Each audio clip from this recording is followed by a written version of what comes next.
Bienvenue les amis dans cette minute utile du musicien. J'ai du son moi.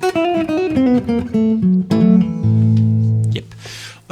Ce que je voudrais aujourd'hui, c'est vous montrer que vous êtes nombreux à vous ennuyer sur la pinta. Vous me dites je tourne en rond. Mais en fait, il y a deux questions à se poser. Est-ce que je m'en sers bien de la pinta? Ben, ça c'est une autre question. Hein. Mais si vraiment vous vous ennuyez sur la pinta, il faut trouver d'autres trucs. Faut trouver le moyen d'enrichir ça. Pour enrichir ça, je vous conseille d'aller vers le blues jazz. Pas pour faire du jazz à pépé, mais pour ramener de la finesse à votre jeu. Parce que de toute façon, le jazz, ce sera la meilleure école du monde pour ça. D'accord ? Pour faire ça, on va se bosser 5 techniques. On va commencer par voir un peu ce que c'est que des approches chromatiques. Souvent, vous connaissez le principe, mais vous ne les utilisez pas bien.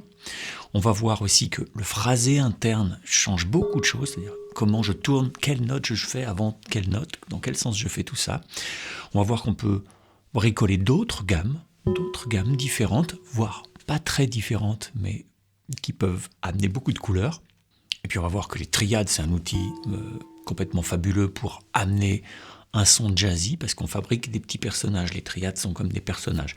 Et puis on ira un peu plus loin avec des tétrades. Tout ça, ce sont des arpèges. On joue les notes de certains accords, mais de façon mélodique, une note après une note. Avant de commencer, tout ce que je vais aborder ici, et bien plus, je l'ai développé dans une formation qui s'appelle Phrasé Blues Jazz Dièse 1. D'accord ? De temps en temps, je ferai apparaître des images ici. Ce sont les images des vidéos de cette formation quand ça parle des sujets desquels je vais parler. Je ne suis pas bien sûr que ce soit bien français tout ça. Okay ? Commençons par... on va se mettre en La, pour faire simple.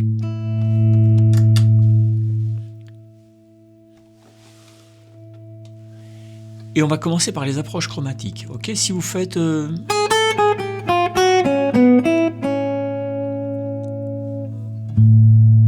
que tu sois, on va dire, en La blues. On est en La blues, on ne sait pas trop si on est mineur ou majeur.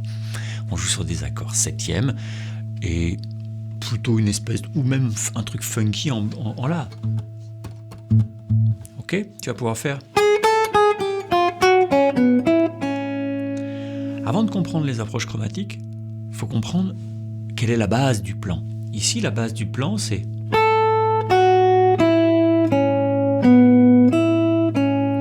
C'est ça, c'est une pinta majeure.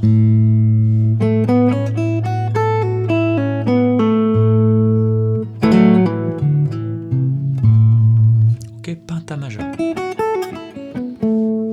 Ok. La pinta majeure, c'est 1, 2, 3, la 5 et la sixte. Si vous ne connaissez pas les intervalles, faut s'y mettre. Et ensuite, ce qu'on a fait, c'est qu'on a... Je coupe ça.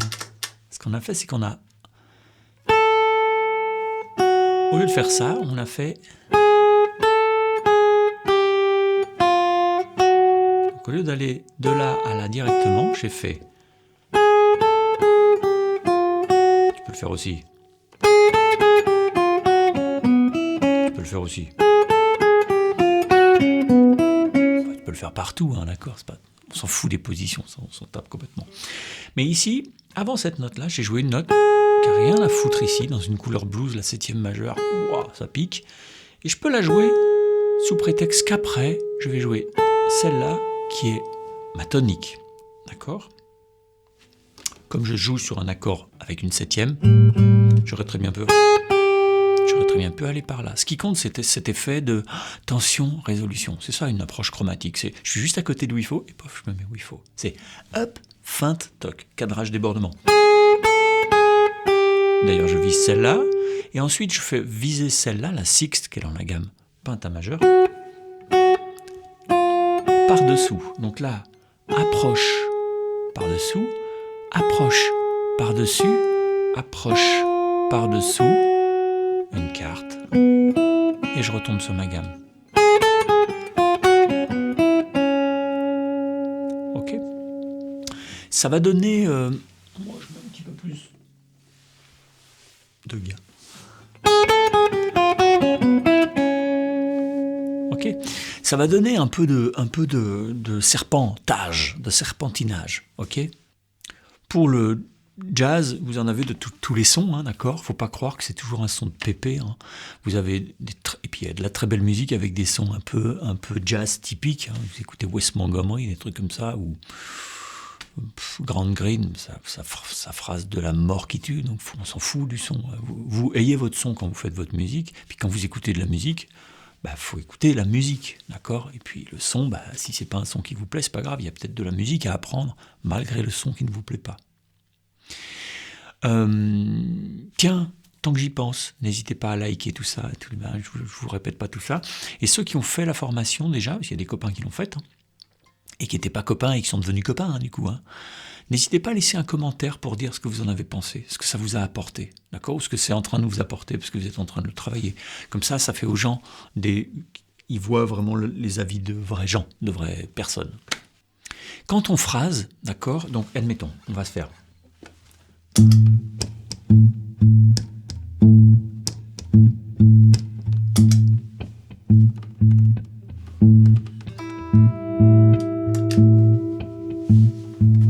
Voilà. Quand on phrase, si je dois jouer Dorien là-dessus, ok, je vais pas faire.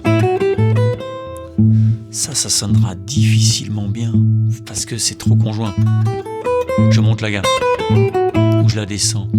Tu fais pas entendre bien les choses. Il vaudrait mieux faire. Ok. Pourquoi il vaudrait mieux faire ça? Je baisse un peu.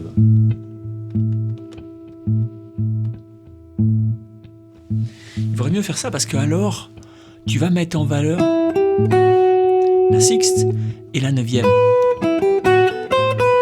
qui sont foutis tac tout tac. Celle-là sert d'approche. Là, c'est pas une approche chromatique à proprement parler parce que c'est dans la gamme, donc c'est une approche diatonique.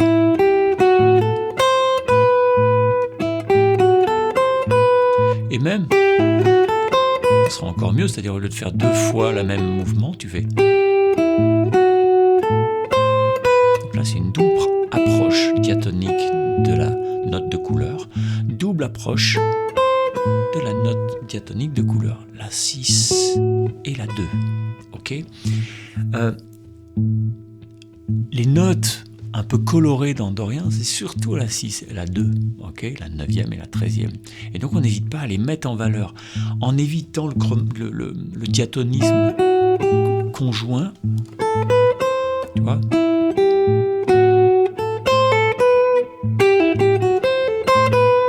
Ce sera bien mieux d'arriver à viser droite-gauche et ensuite viser au milieu. Ça, c'est une des techniques de phrasé qu'on développe. Allez, j'arrête parce que c'est trop chiant.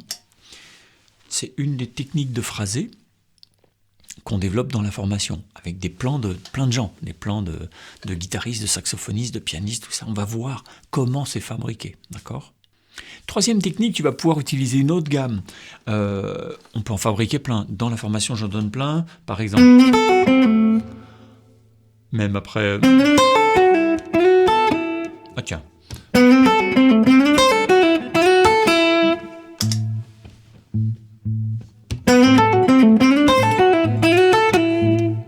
Ok.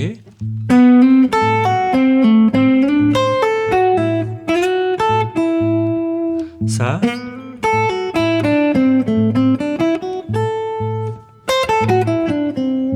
Ça, c'est une autre gamme. Quand on la regarde, c'est une gamme pentatonique.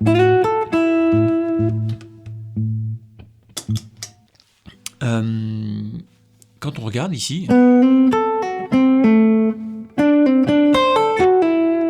ici on a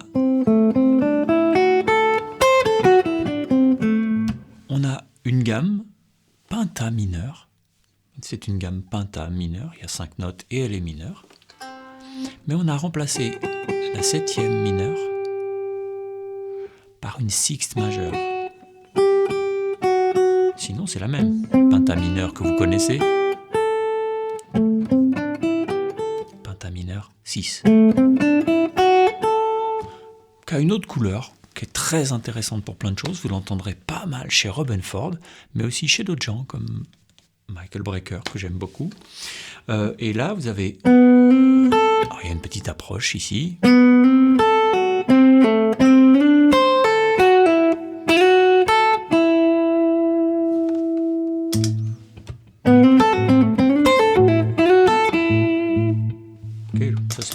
dépend le substrat, c'est sur quelle tonalité, d'accord? Donc là, ce qu'on a fait, c'est qu'on a pris une gamme qu'on connaît tous, et puis on l'a modifiée un petit peu. Elle existe, hein, c'est pas vous qui l'avez inventée, ni moi. Hein. Et puis on l'a modifiée un petit peu pour qu'elle apporte une autre couleur. Et effectivement, elle est très intéressante. Elle a vraiment des grandes qualités.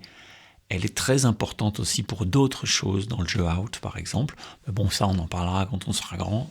Si je fais une formation sur le jeu out, je crois que je risque d'en vendre 4, donc je ne suis pas sûr.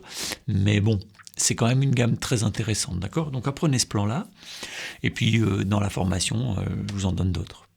On peut utiliser des triades aussi, d'accord? Quand tu es en La, tu vas pouvoir utiliser des triades. La triade, c'est intéressant, parce que je suis désolé, je fais n'importe quoi avec mon pied, mais la triade, c'est un truc intéressant, parce que cette triade, elle provient d'une gamme. Okay, on la chope dans une gamme. À partir d'une gamme de je sais pas quoi, dorien par exemple, ici elle provient de dorien. Le mode dorien, tu sais que tu peux le jouer sur ton blues. Donc ce mode dorien, tu sais qu'il va pouvoir, quand tu as étudié un peu le truc, le programme, tu sais qu'il va pouvoir te fournir un certain nombre de triades. Okay, donc je vous explique comment les chercher, comment les trouver, et puis où les faire, comment les repérer par rapport à la pinta. D'accord ? Ici, tu sais que tu vas en avoir une triade de Do majeur. Mais tu as aussi une triade de Ré majeur dans la même gamme, d'accord ? Dans le même mode. Donc tu vas pouvoir allier plusieurs triades comme ça pour donner des couleurs.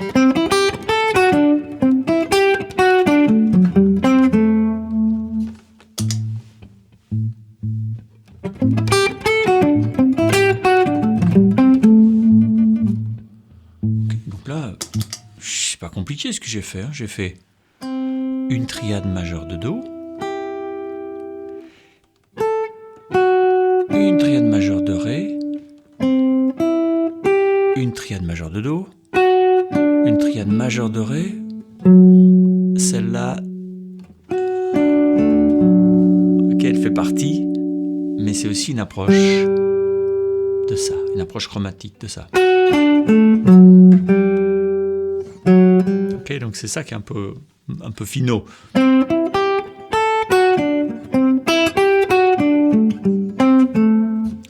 C'est un peu fait différent.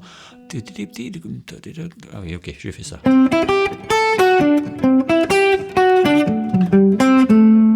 Tout doucement.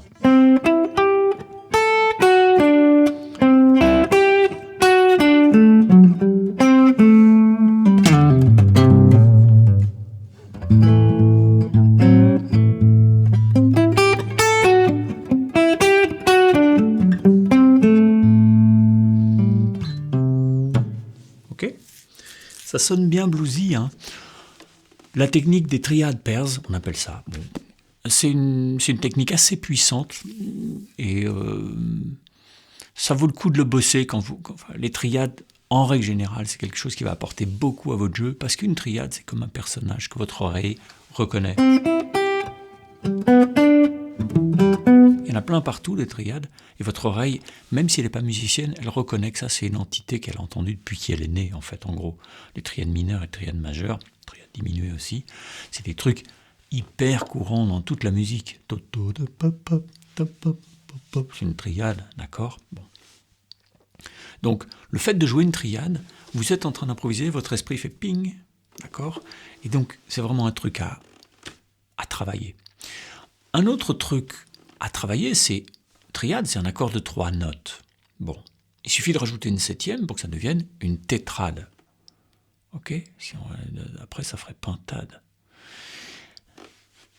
La tétrade, c'est un accord de 7e. 1, 3, 5, 7, avec différentes qualités de 3, qui peut être mineur ou majeur, ou différentes qualités de 7e, qui peut être mineur ou majeur, et puis différentes qualités de quinte, qui peut être juste, diminué ou augmenté.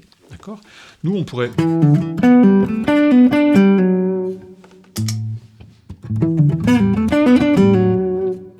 Tu vois, ça c'est joli. T'es en pinta.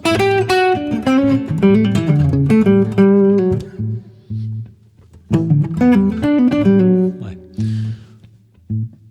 C'est pas assez fort.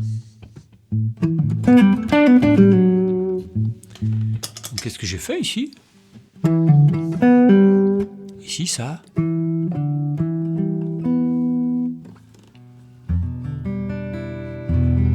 Mi mineur 7. Fondamentale de mi, la septième mineure de mi, la tierce mineure de mi, la quinte de mi. Ok? Et ensuite, je fais... Ça, c'est quoi? Bah, c'est un arpège majeur 7, 2 sol. Fondamentale, septième majeur qui est juste en dessous, quinte, tierce.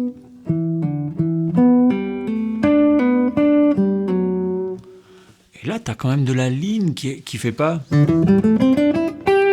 pentamineur toute la journée. Si vous avez un jeu qui vous permet de jouer que la pentamineur, il faut faire ça. John Lee Hooker, franchement, il fait des pentamineurs, mais il se plaint pas qu'il s'ennuie.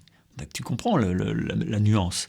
Si vous sentez que vous avez besoin de plus pour vous exprimer, que votre musique exige d'autres choses, ben voilà, faut vous former. Okay. Ici, ces 2 tétrades proviennent, on ne sait pas, parce qu'elles pourraient être